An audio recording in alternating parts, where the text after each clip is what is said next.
오늘은 라오디게아 교회입니다. 이 교회에 있는 이 라오디게아, 이 도시의 이야기로 먼저 우리 함께 시작해 보려고 합니다. 주 60년 전, 60년 무렵 지진이 났습니다. 그래서 이 도시가 한번 그 지진 때문에 큰 피해, 무너지게 되는 그 피해를 얻게 되죠. 그런데 이 도시는 나라의 도움을 받지 않아요. 그러니까 자기 재산으로 다시 일어섭니다. 그리고 해내요. 그렇게 무너진 도시, 이 피해를 입은 도시가 다시 서게 된 거죠. 이 일이 이 도시의 자랑이 됩니다. 자랑이 돼요. 큰 자부심이 됐다라는 거예요. 그래서 우리는 남의 도움을 받지 않았다. 우리는 우리 힘으로 일어섰다. 우리에게는 이제 우리는 부족함이 없다. 이렇게 생각했던 도시입니다. 오늘 우리가 읽은 이 마지막 편지가 그 도시의 교회에 온 편지죠. 도시 이름 라오디게아이죠. 그러면 이 시대에는요, 도시가 이렇게 뭔가 피해를 입으면 나라가 돕는 것이 보통이었어요. 이 40년쯤 전에도 같은 아시아 지역에 큰 지진이 있었고, 이 주간에 우리가 앞에서 만났던 사대와 빌라델비아가 그 피해를 입은 도시들이었어요. 그때 이 로마 황제는 이 두 나라를 도와줬는데 사대 같은 경우에 큰 돈을 보내주었고요. 그래서 그 지역 도시의 세금을 몇 해 동안 면해주기도 했습니다. 이 라오디게아는 그 도움을 받지 않은 이 도시예요. 로마의 역사가 타키투스는요, 이 일을 기록으로 남겨두었습니다. 라오디게아는 우리에게서 아무 도움도 받지 않고 자기 재산으로 다시 일어섰다, 이렇게 적혀 있습니다. 여러분, 자신의 힘으로 이렇게 일어선다, 누구의 도움도 받지 않고, 대단한 일이죠. 남의 손을 빌리지 않고 그렇게 무너진 도시를 다시 세웠다라는 것, 이것은 참 대단한 일입니다. 그러나 문제는 그 다음이었다라는 거예요. 이 도시 안에 교회가 있었어요. 그리고 이 교회에 이 편지, 오늘의 말씀이 들어왔단 말이죠. 이 편지에는요, 우상을 섬겼다, 이런 말도 없고, 거짓 가르침이 들어왔다, 그것을 말하면서 거짓 가르침이 퍼졌다, 이런 말도 없습니다. 그러니까 뭔가 이름을 붙일 만한 그런 잘못된 제목들이 하나도 적혀 있지 않아요. 그런 잘못들이요. 그런데 7편지 가운데 또 칭찬이 한 줄도 없는 편지가 또 이 편지입니다. 이 편지를 여신 분이 이렇게 자기를 소개해요. 우리가 앞서 본 교회들마다 앞절에 다 주님께서 자기를 이렇게 소개하는 것이 다 다릅니다. 오늘은 이렇게 소개해요. 우리 한번 읽어보겠습니다. 14절입니다. 자, 어떻게 소개하시는지 한번 읽어보겠습니다. 14절. 자, 시작. 라오디게아 교회의 사자에게 편지하라. 아멘이시요.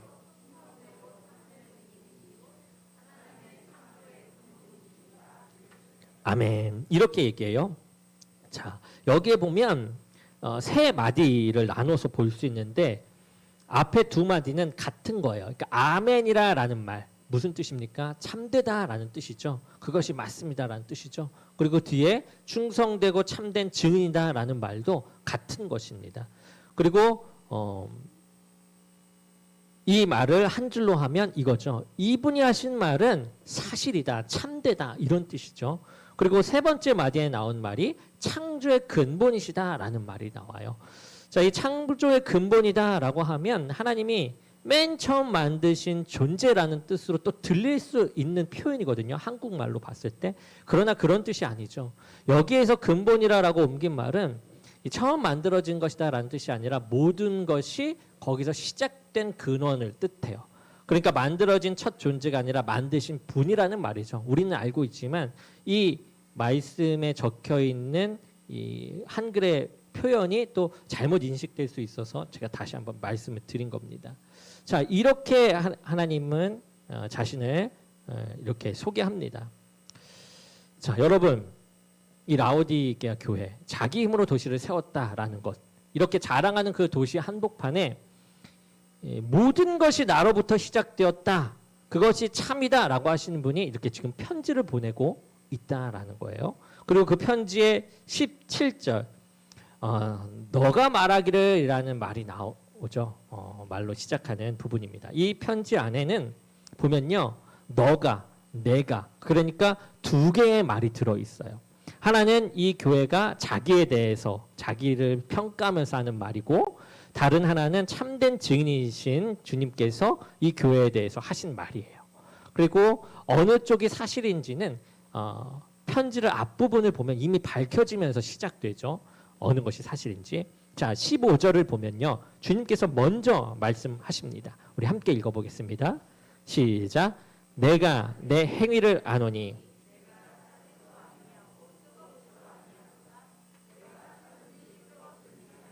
원하노라. 아멘.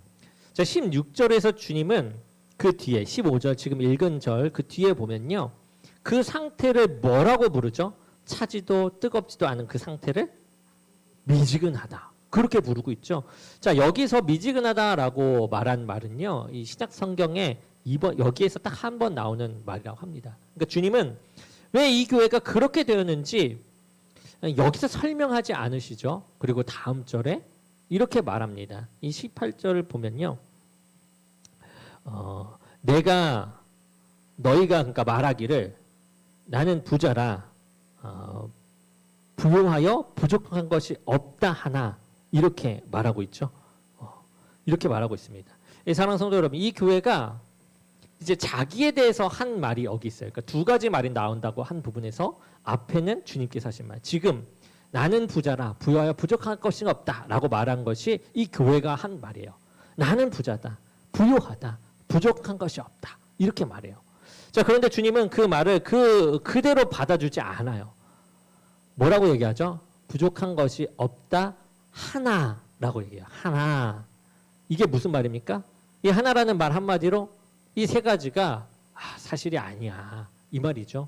주님이 문제 삼으신 것은 이 교회가 가진 것이 아니라 이 교회가 한 말이에요. 부족한 것이 없다라는 말은 이제 아무것도 필요하지 않은 상태를 말하는 거죠. 그리고 아무것도 필요하지 않은 사람은 구하는 것도 없죠. 아무것도 구하지 않습니다.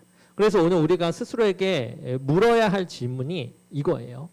지금 하나님께 간절히 구하고 있는 것이 있는가? 물론 우리가 필요한 것은 있어도 그냥 없어도 돼 이렇게 하면서 주님께 구하지 않고 필요하지만 주님께 구할 것까지는 아니야 이렇게 넘어가는 것, 이런 것까지 다 포함해서요. 이것만은 꼭 주셔야 한다라고 붙들고 있는 것이 이제 하나라도 있는가 또 우리가 한번 보면 좋을 것 같습니다. 근데 만약 그런 것이 없다, 주님께 간절히 구하며 나갈 것이 없다, 그렇다면 그것이 좋은 것인가, 평안한 상태인가, 우리가 그거를 돌아봐야 돼요. 그러면 아이가요, 부모에게 아무것도 달라고 하지 않으면 부모의 마음이 어떻습니까? 편할까요? 아쉬울 것이 없다라는 말은 다 채워졌다라는 뜻일 수도 있어요. 그렇지만 이제 아무것도 바라지 않게 되었다라는 뜻이기도 해요. 기대가 없다 이런 말일 수도 있는 거죠. 그리고 아무것도 바라지 않은 마음은 뜨겁지도 않고 차지도 않아요. 여러분, 이것은 한 사람의 이야기만이 아닙니다. 교회도 그렇게 돼요. 우리 교회가 지금 하나님께 구하는 것이 무엇인가 우리가 생각해 보았으면 좋겠어요. 우리 교회가, 우리 공동체가 우리 함께 생각하는. 사람이 적을 때 자리를 지키신 분들도 계시고 형편이 어려운 해에도 손을 놓지 않는 분들도 계시죠. 그것은 정말 수고한 일입니다. 오늘 그 수고 위에 우리가 앉아 있죠. 다만 한 가지 함께 보고 싶은 것은 우리가 이렇게 버텨왔던 것과 주님이 지켜주셨다라는 말, 그것은 비슷하게 들리지만 전혀 다른 말이 된다라는 거예요. 버텨왔다. 내 안에서 버텨왔다라는 말을 하고 있는지 주님이 지켜왔다라고 하는 말을 하고 있는지 보자는 거죠. 앞의 말은 우리에게서 시작된 것이고 뒤의 말은 그분에게서 시작된 거죠. 그리고 오늘 우리에게 편지 보내신 분은 모든 것이 나로부터 시작되었다 이렇게 말하고 있다라는 것입니다. 주님께로부터 시작되었다. 주님께로부터 나아간다. 기대하는 자와 기대하지 않는 자의 모습이기도 합니다. 자, 그리고 17절 뒷부분, 우리 17절 전체를 읽어보죠. 17절 전체 함께 읽어보겠습니다. 시작. 내가 말하기를 나는 부자라.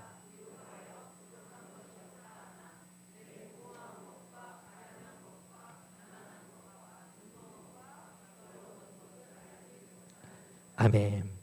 자, 이 교회는 부족한 것이 없다라고 스스로 얘기합니다.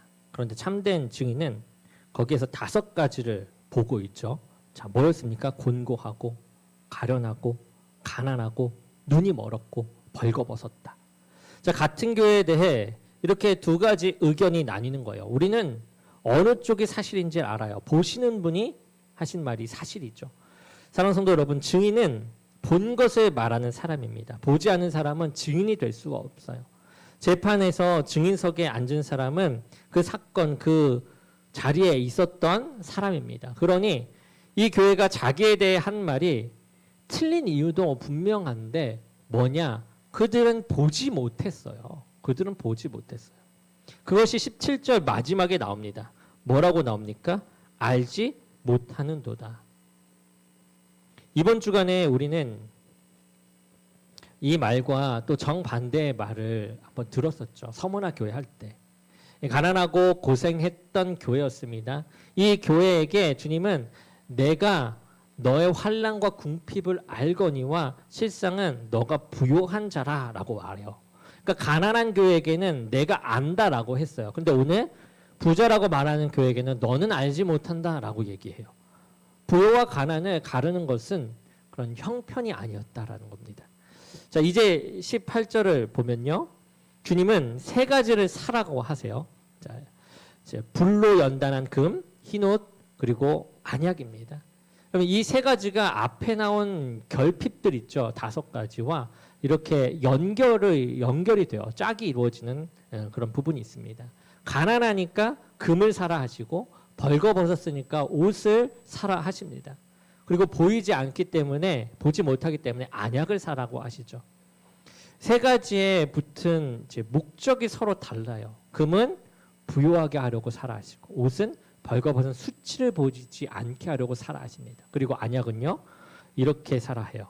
안약을 사서 눈에 발라 보게 하라. 여러분 가난한 사람은 자기가 가난한 줄 알죠. 지갑을 열어보면 압니다. 벌거벗은 사람도 자기가 벗었다는 것을 알아요. 이제 몸이 춥기 때문에 그래요. 그래서 이 사람들은 도와달라고 말할 수 있습니다. 반대로 보지 못하는 사람은 자기가 무엇을 못 보는지를 몰라요. 부요한지 안다라는 것도 자기가 부요하지 않음을 보지 못하는 거예요. 그렇기 때문에 모른다라는 거예요. 보지 못하기 때문에. 못 보는 사람은 금을 사러 가지 않고요. 옷을 사러 가지도 않아요. 자기가 가난한 줄도 모르고 벗은 줄도 모릅니다. 그러니 지금 눈이 먼저예요. 보는 게 먼저예요. 알아가는 게 먼저라는 겁니다. 학교에서 아이가 칠판을 보고 공책에 그렇게 이 칠판의 내용을 적어요. 근데 자꾸 틀리게 적는 거예요. 근데 아이는 자기가 그것을 잘못 적었다라고 생각하지 않아요. 칠판에 그렇게 쓰여 있는 줄 아는 겁니다.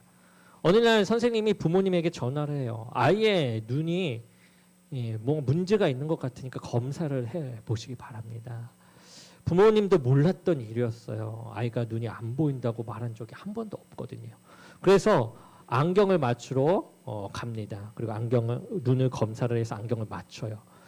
안경을 맞춘 다음에 아이가 길을 걸어서 멈춰요. 그리고 앞에 있는 멀리에 있는 간판을 보면서 소리내서 읽어요. 이 부모는 그날 아이가 그동안 저것을 못 보고 살았다는 것을 알게 되는 거예요. 그런데 이 아이도 또 알게 되는데 무엇을 알게 되냐? 자기가 못 보고 있었다라는 것을 자기가 몰랐다라는 것을 알게 되는 거예요. 자기는 아는 줄 알았다라는 거죠. 이 교회에 진짜 병이 여기에 있어요. 이 가난이 아니라 눈이었다라는 거죠. 보는 눈. 가난은 알 수 있어요. 못 보는 것은 알 수 없습니다. 그래서 주님이 안약을 주시면서 이 목적을 밝히시죠. 보게 하려 함이라. 우리가 알아내는 것이 아니에요. 보게 해 주셔야 우리가 본다라는 거예요. 그리고 주님은 그 안약을 사는 곳까지 정해요. 어디서 사죠? 18절. 누구에게서 산다? 내게서 산다. 이제 부자라고 하는 교회에서 사라고 하시는 것도 뜻밖인데 어디서 살지까지 이제 정해주죠. 이것은 성경이 이미 말했던 이야기예요. 이사야서 55장 1절에 하나님이 이렇게 말합니다. 돈 없는 자도 오라. 너희는 와서 사 먹되 돈 없이 값 없이 와서 포도주와 젖을 사라. 살 돈이 없는 사람에게 와서 사라고 하시는 거예요. 그래서 값은 누가 치른다? 그분이 치른다라는 그 말입니다. 사랑하는 성도 여러분, 이제 여기까지 오면 우리가요, 마음의 위로도 받지만 또 무거운 마음도 있죠. 이번 한 주간 우리가 계속 무겁게 찔리면서 교회들을 찌르는 그런 이야기를 들었지 않습니까? 처음 사랑을 어디에 두고 왔느냐라는 그 소리를 들었고, 그냥 두었다, 그냥 가만히 두었다라는 말도 들었고, 살아있다라는 그 이름만 남았고 죽었다라는 말도 들었습니다. 그리고 오늘 우리가 무엇을 모르는지조차 너희가 모른다라는 그런 말을 지금 듣고 있는 거거든요. 그러면 이 모든 말씀은 우리를 이렇게 내치시려고 하는 말씀인가? 19절, 이 19절을 함께 읽어보겠습니다. 19절, 자 시작. 무릇 내가 사랑하는 자를 책망하여 징계하노니 그러므로 내가 열심을 내라 회개하라. 아멘. 자, 여기 사랑한다라고 말하고 있어요. 이 말은 가까이에 있는 사이에서 쓰는 애정의 말이죠. 멀찍이 서서 점수를 매기는 사람의 말이 아니라 가까이에 있는 사람의 말입니다. 그리고 징계라는 말은요, 이제 벌을 주는 뜻도 있겠지만 자녀를 길러낸다라는 뜻도 있습니다. 아버지가 아들을 키워가는 그 일을 가리키는 말이에요. 이 문장은 주님이 새로 지어내신 말이 아니라요, 잠언 말씀에도 나오는 말씀이에요. 잠언 3장에 이렇게 나옵니다. 대저 여호와께서 그 사랑하시는 자를 징계하시기를 마치 아비가 그 기뻐하는 아들을 징계함 같이 하시느니라. 여러분, 우리는 길에서 지나가는 아이에게 잔소리를 안 하죠. 그냥 지나갑니다. 그러나 우리 아이한테만큼은 합니다. 이번 한 주간 우리가 아팠다면, 혹 아파서 좀 꺼려졌다면 그것은 버려졌다라는 표시가 아니에요. 자녀로 여기고 있으시다라는 표시였습니다. 우리를 미워해서 하시는 말씀이 아니에요. 그래서 우리는 사랑한다고 하시면서 그래서 주님은 사랑한다고 하시면서 자, 이어서 이렇게 말해요. 그러므로 너가 열심을 내라, 회개하라, 이렇게 말하죠. 자, 여기서 열심은 없던 일을 새로 해라 이런 게 아니라요, 앞에서 미지근하다고 하신 그 말과 짝을 이뤄서 온도를 되찾으라 라는 말이에요. 그런데 이 사랑이 말로만 끝나지 않습니다. 주님은 어떻게 하십니까? 말로만 끝나는 것이 아니라 이렇게만 해라 라고만 하는 것이 아니라 주님은 안약을 내게서 사라라고 말해요. 방법까지 준비해 주셨다라는 거예요. 그러면 우리는 그것을 사러 어디로 갑니까? 자, 갈 필요가 없어요. 20절에 있습니다. 20절 읽어볼까요? 자, 시작. 볼지어다 내가 문 밖에 서서 두드리노니 누구든지 내 음성을 듣고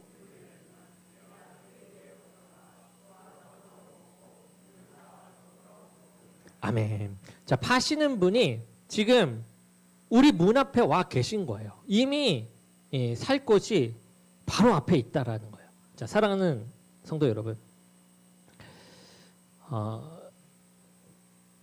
이 구절, 이 예수님이 사람의 마음 문을 두드린다라는 이런 말씀은요, 우리가 많이 들어온 말씀이죠. 그런데 이 편지를 처음부터 여기까지 따라온 우리는 또 다른 것들도 보게 되어요. 이 말씀을 받는 것은 한 사람이 아니라 이 교회입니다. 이 편지에 겉봉에 적힌 이름이 라오디게아 교회죠. 그러니 이 한 문장 안에 두 가지가 들어있어요. 하나는 무서운 말이고 하나는 고마운 말인데요. 무서운 말은 이거예요. 주님이 내 안에 계신 게 아니라 이 교회 안에 계신 게 아니라 밖에 계신다라는 거예요. 지난주에 우리는 7 금잔대 사이를 거니시는 주님을 보았죠. 교회들 사이를 걸어 다니시는 분이었습니다. 그런데 오늘은 문 밖에 계시다라는 거예요. 그런데 그 교회는 그것을 모른다라는 거예요. 예배는 계속 드려지고 있어요. 모임도 계속 됩니다. 주님이 안 계신 채로요. 그런데 다 돌아가고 있는 거예요. 그런데 아무 이상도 없어요. 그 이상도 느끼지 못합니다. 이상이 분명 있는데 그걸 느끼지 못해요. 부족한 것이 없다고 말하는 교회, 그런 교회가 나타나게 되어버리는 그런 현상이 바로 이겁니다. 자, 그렇다면 이제 고마운 말입니다. 밖에 계신 그분이 가지 않으셨어요. 자, 몇 절 앞을 보면요. 주님은 내 입에서 너를 토하여 버리리라 라고 얘기하시거든요. 그렇게 말씀하시면 이제 돌아서서 가실 법도 하신데 그렇지 않아요. 그 말씀을 하신 그 입으로 지금 문 앞에서 두드리고 계시다라는 거예요. 원문에 보면 원문에서 이 서 계신다라는 말은 잠깐 들려서 서 있다라는 뜻이 아니라 그 자리에 계속 서 있다라는 뜻이에요. 그리고 두드린다라는 말은 이 순간에도 계속해서 진행하면서 두드리고 계시다라는 뜻입니다. 그러니까 밖에서 계신 것이 우리의 형편이라면 즉 그 당시 그 라우디게아의 형편 또는 우리 교회의 형편이라고 한다면 그래도 거기에 서 계신 것은 우리에겐 은혜가 되는 것이죠. 그러면 주님께서는 왜 들어오지 않고 계신 것인가? 이러한 상황 속에서 이런 뜨겁지도 차갑지도 않은 그런 미지근한 상태의 교회라면 들어오셔서 이렇게 뜨겁게 해주시면 좋을 텐데 왜 들어오시지 않는가? 문고리는 어디에 있기 때문에? 안쪽에 있기 때문에. 그러면은 문을 부수고 들어오시는 분이 아니에요. 두드리시고 기다리시는 분이시다. 그리고 20절에 이렇게 말합니다.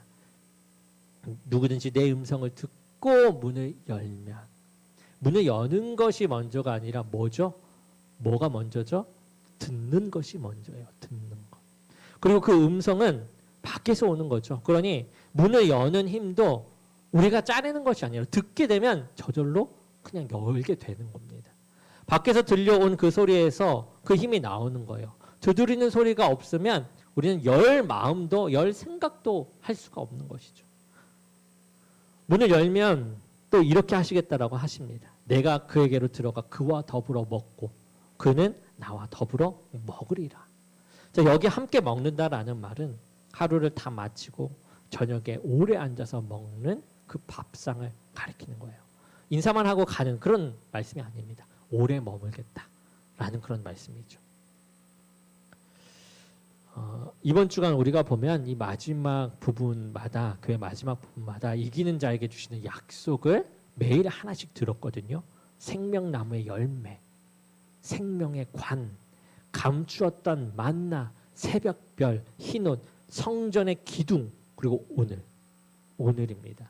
이기는 그들에게 내가 내 보좌에 함께 앉게 하여 주기를 이렇게 얘기하죠. 자, 우리 여기까지 왔어요. 다만 이 문장 끝에 반드시 함께 읽어야 될 부분이 하나 더 나오게 됩니다. 뭐냐? 내가 이기고 아버지 보좌에 함께 앉은 것과 같이 하리라 라는 말이에요. 21절에 그렇게 나오죠. 우리가 따로 자리를 하나 받는 것이 아니에요. 만들어내셔서 우리가 받는 것이 아니라 그분이 앉으신 그 자리에 우리가 함께 앉는다라는 것입니다. 그리고 요한계시록에서 그분이 이기신 방식은 힘으로 눌러 이기신 방식이 아니었어요. 요한이 이기신 사자를 보라라는 말을 듣고 고개를 들었을 때 그의 눈에 보인 것은 죽임을 당한 어린 양이었습니다. 그것이 그분이 이기는 방식이었어요. 이기게 하는 방식. 그러니 오늘 이 약속은 우리가 높아진다라는 그런 약속이 아니라요. 우리를 위해 죽으신 그분이 곁에 앉게 되었다라는 약속이에요. 우리는 그렇게 보는 겁니다. 사랑하는 성도 여러분, 이제 한 주간 보았던 그 내용들을 함께 닫아가려고 합니다. 먼저 한 사람 한 사람에게 묻겠습니다. 지금 여러분들의 어디에서 두드리는 소리가 납니까? 그 소리가 나는 곳이 아직 닫혀있는 문입니까? 그것을 우리가 찾아갔으면 좋겠어요. 그래서 오늘 그 문을 여는 시간이 되었으면 좋겠고 우리 교회에게 묻습니다. 우리 교회가 지금 하나님께 구하고 있는 것은 무엇인가? 우리 힘으로 여기까지 왔다고 말해왔다면 우리가 지켜왔다고 말해왔다면 그 말이 우리 문을 닫아오는 것은 아닌가? 오늘 우리 주님의 교회가 함께 그 문을 열어서 주님을 맞이하고 주님과 오래도록 머물면서 나가는 우리가 되기를 원합니다. 여러분, 문은 우리가 여는 것이죠. 그러나 우리가 그분을 찾아내는 것은 아니에요. 우리가 우리를 보지 못할 때 그분이 먼저 보고 계셨어요. 그리고 보시는 것을 말씀만 하고 끝내지 않으시고요. 우리도 보게 하시려고 안약을 주셨죠. 주실 것을 가져오셨어요. 그것뿐만 아니라 우리에게 없는 것을 다 준비해 주셨다라는 거예요. 가난한 우리에게 주실 금이 그분에게 있고, 벗은 우리에게 입히실 옷이 그분에게 있습니다. 그것을 다 가지고 지금 문 앞에 계세요. 내게서 살아라고 하시면서요. 그리고 지금도 그렇게 우리에게 사라고, 값은 내가 치를 테니 사라고 하시면서 밖에서 문을 두드리고 계십니다. 그 두드리는 소리를 듣고 오늘 그 문을 열며 살아가는 저와 여러분이 되기를 주님의 이름으로 간절히 축원합니다.